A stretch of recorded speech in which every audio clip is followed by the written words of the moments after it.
দেখো এই যে লেগ পিসগুলো অনেক বড় বড়।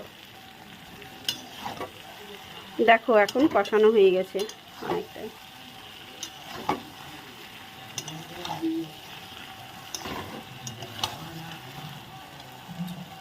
মাংসটা কষানো হয়ে গেছে। এখন ওই মশলা বাটিটা ধুয়ে অল্প জল দিয়ে দিলাম, এক বাটি দিয়ে এখন নেড়ে চেড়ে দেবো।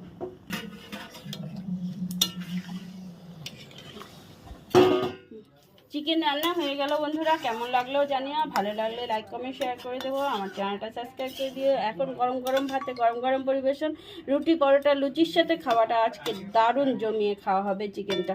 তো চলো বন্ধুরা, এখন আজকের মতো ভিডিওটা শেষ করছি। দেখা হবে পরের ভিডিওতে, পরের দিনে। Tata, bye bye.